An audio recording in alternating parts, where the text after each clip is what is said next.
People of the internet, RetroRaconteur here, and it is time to take a look at the Hufflepuff Common Room, a deep dive based on the latest Hogwarts Legacy trailer, which showed us all of the common rooms in great, incredible detail. They all have so many fun secrets, and we're going to break down the Hufflepuff Common Room right now. So after the first time we ever saw the common rooms, Hufflepuff was far and away my favorite. I thought it was the most unique. I thought it was the most cozy. So here in this very first scene, and one of the things that I always like to talk about in the first shot of the common rooms is just the color palette, the color that jumps out to you most. And with this one, it just feels very earthy. There's lots of browns, there's some yellows, there's some greens with all the plants around. They do have the stone floor, but also brick here above the fireplace. We also have a portrait here of Helga Hufflepuff herself holding what looks to be the cup. Not sure if it's the cup that eventually becomes the Horcrux for Voldemort, but it's interesting nonetheless. Also a nice little kettle here sitting above the fire. And then above the fireplace, we have what appears to be some badgers carved into the wood, almost like they're tumbling. It appears to be different stages of a badger, I don't know, doing a flip down a hill, just having a good time, it seems like to me. Honestly, it's kind of crazy how much there is in just this first shot alone. You also have some books over here. So Ravenclaw's not the only one who have books around. And to me, the most striking thing about the Hufflepuff Common Room, especially in comparison to the others, has to be the plants. There are just so many plants throughout the common room. The green just really pops with the dark brown, the light brown that you have throughout the rest of the common room. Like the Gryffindor common room, it definitely seems like the Hufflepuffs focus on comfort when it comes to the seating, although a lot of the seats look more worn. I mean, look at this kind of light brown couch here. Just looks like a very worn out couch to me. Same thing for these chairs over here on the right. We also have yet another notice board,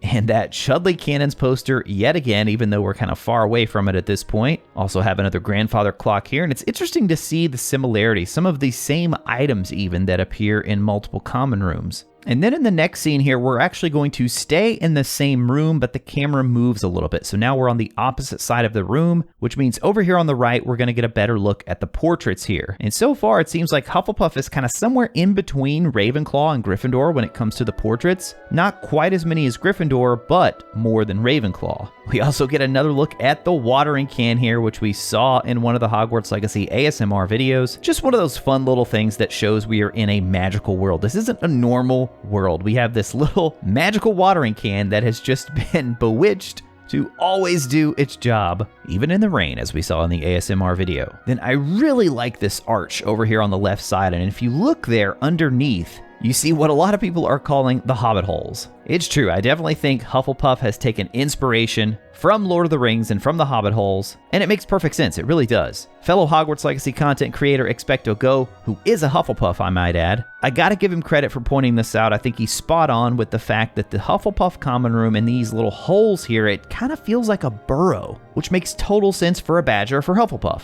I mean, it feels like we're deep within the earth here and all these little burrows where people are hanging out, but we still have greenery, we still have lots of life growing here. Then we shift into another scene here, and on this one we can see two different levels with an even better look at those burrows. We have 1, 2, 3 doors here on the bottom, and then 3 matching doors on the top. And I'm so curious where all of these lead. Is one floor the boys, one floor the girls, and then maybe they are further split up by age? I mean, just because those doors, it really makes this common room feel like it's going to be huge. We have another wizard's chest set here down in the left, and on the right side, yet another one of those large chests that we have seen a number of times now in the other common rooms. Looks like this one also has a large cauldron just to the left of it, and more plants. Just like the Ravenclaws have books everywhere, the Hufflepuffs have plants everywhere. As cozy as this common room is, guys, I am highly allergic to a lot of things out there, so I don't know if I would make it in the Hufflepuff Common Room, but all the greenery absolutely helps to give it that warm feeling. And then we're going to shift the camera view here, and we're going to be in the upstairs area now. And if you've seen my Ravenclaw video, you know I talked about the Ravenclaws having these little study nooks. Well, the Hufflepuffs have something similar here, but it almost seems like it's focused on relaxation. Maybe we should call these relaxation nooks here, because you just have these pillows and then kind of this nice soft cushion there. Seems like a nice spot to grab a quick quick nap or to lie down and read a book. And then here in this upstairs view, we get a better look at the round doors and also this stained glass that is on either side of them. And if you take a look at all the detail, both in the stained glass and on the wooden door, and even here on the left on this wooden railing and archway, they all sort of resemble these little vines, which makes me think of growth, makes me think of life. That is honestly what the Hufflepuffs are all about: loving life, loving people, and having a good time. Now, we know the Hufflepuff Common Room is very close to the kitchens, and if you pause this one right when it transitions over to the next scene, take a look over here on the left side, and I think this here is actually the doorway to the Hogwarts kitchens. So we learn about the layout of this in Harry Potter and the Goblet of Fire, and we know that the kitchen was located directly underneath the Great Hall, down a staircase that leads toward the Hufflepuff basement. They are also underground. We talked about that already with the feeling of the burrows. So reading from the HP Wiki here, downstairs in a broad stone basement corridor, brightly lit and decorated with food-themed paintings, one could tickle a pear on a painting of a bowl of fruit. And it's a little hard to see what fruits we have here, but I think we definitely do have a pear. And so my guess is that this is the door to the Hogwarts kitchens. Now we'll have to see just how close they go to the book here, because in the book, when you tickle the pear, it would turn into a large green door handle. Can't wait to see if they actually take it that far, because this whole area here looks, I mean, exactly how I pictured it in my mind and pretty accurate to how it's described in the books. Now, if you remember just outside the Slytherin common room, we had the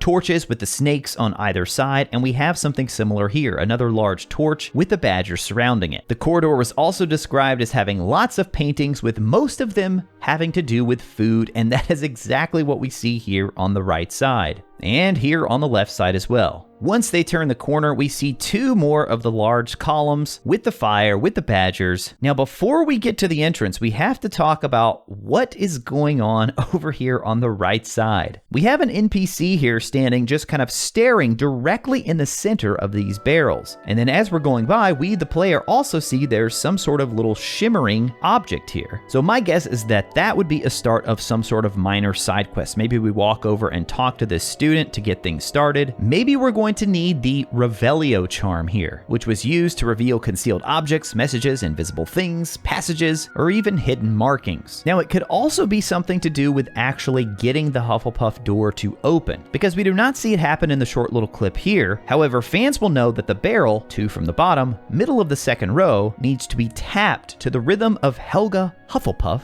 to enter. And if this is tapped incorrectly or the wrong barrel is tapped, one of the other lids will burst off and drench the unfortunate student in vinegar. So maybe this student here is really just contemplating which barrel was it again. So there's a lot of things going on here. It could be a side quest, it could be a Revelio thing, or it could actually be tied to the entrance itself. Then we see the doors actually open, and again, I gotta give them credit, man. The animations are just so good. I don't think it's as cool as the Ravenclaw eagle or the Slytherin serpent, but I do love how the pieces of wood on either side just sort of fold out of the way, and we get this nice little wooden entryway leading right into the common room. So now we are back in the main common room area, and immediately here on the left, you will see the Fat Friar, also known as the Hufflepuff House Ghost. We already know Nearly Headless Nick is in the game for Gryffindor, so nice to see the Fat Friar here as well. And I would definitely assume that the Grey Lady and the Bloody Baron will be making an appearance as well. Now, as the camera pans all the way around the room here, we also have to point out that it's pretty clear the Hufflepuffs enjoy their rugs just as much as the Gryffindor common room. Once the camera gets all the way over to the right here, we get an even closer look at the portraits on the right, and then some sort of desk right here, but it doesn't appear to be a desk that someone can sit and work at, because you see there's no room for the legs, no room to sit down. We do have someone sitting just beside it here, and I just love the little bowl of apples here on the left side. You know the Hufflepuffs always got to have some snacks available. Then we're going to go back into the room with all of the little round doors, and we can see that there are actually more than 3 on the bottom. In that other scene, it looked like there were 3. Now here we can see that there are at least 4, so it'll be interesting to see once we can fully explore this room, how many doors go all the way along the bottom here. Do they have 1 for every year? That'd be amazing if they had 7 doors on the bottom, 7 doors on the top, 4 boys and girls in each year. And then another look at the soft rugs in this room,